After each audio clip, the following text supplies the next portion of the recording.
In this video, we're going to talk about something that puppies do a lot, which is mouthing, chewing, and nipping. Now, in our puppy class, you probably noticed during the socialization period, whenever a puppy plays another puppy too loud or too hard, you'll hear a puppy yelp like that. Now, we want to yelp to try to emulate that, like a little girl. Now, what we do is anytime your puppy's teeth touch you, you yelp and freeze for a second, and then you can go back to playing with your puppy. What we want your puppy to learn is what we call bite inhibition. We want the puppy to learn that as soon as you put your teeth on the human, they cry like a little girl and they stop playing with you. We want to do it when they're at this size. I have a lot of clients who now have a 140 to 160 pound dog who didn't learn bite inhibition and is grabbing people by their shirts, shredding it, or if your puppy is that big and grabs somebody by the hand, even though they're not meaning aggressively, some people might not know any better, think your dog is attacking them and punch your dog and can easily create an attack. So when you're doing this, you just want to teach your puppy there's just no circumstances where it's okay to put its teeth on a human. So now there's a couple of different techniques that we like to do. The first thing we do is what I just showed you, is when your puppy puts its teeth on you, you yelp like a little girl, retract, wait, and then go back to it. You're gonna need to stay here because the shot's gonna look much better if you stay here with me.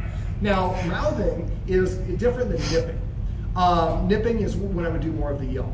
Now the first thing I do is I would yelp like that. Second thing that we want to do is we want to redirect the puppy. So let's say it's chewing on me or something I don't want. I'm going to pull out something that I have in my back pocket, in this case an antler, and I'm going to tease the puppy with it. See how she's interested? And I'm redirecting her attention to this instead of chewing on me or your furniture. And I'm going to let her kind of go and chase it a little bit, and then I'll let her pull it and feel like she took it away. And what dogs will usually do is we'll take it and they'll walk away, or they'll lay down and they'll start chewing on their trophy. And so we've effectively redirected them towards something that we like them to chew on, that is appropriate. Now, the third thing that we like to do is if your puppy is on the couch, as soon as it mouths or nips you, you should have it get off of the couch. So we're saying there's a consequence. If you don't get on the couch, or if you mouth or nip, you lose the status of being on the couch, and the higher a puppy sits, the more rank or status they have. And then the last thing is, a lot of times, a lot of people are unaware that puppies sleep close to 20 hours a day. Adult dogs sleep about 17 hours a day.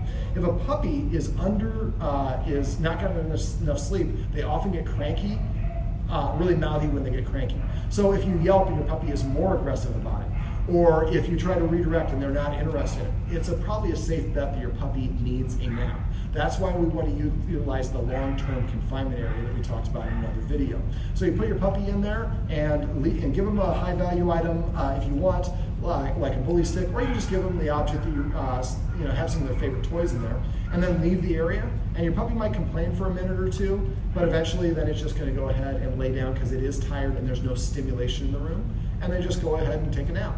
So remember, if your puppy teeth touch you, even if it's accidental, yelp, number one. Number two, pull an object out of your pocket, redirect the puppy by teasing it a little bit and let it go after it.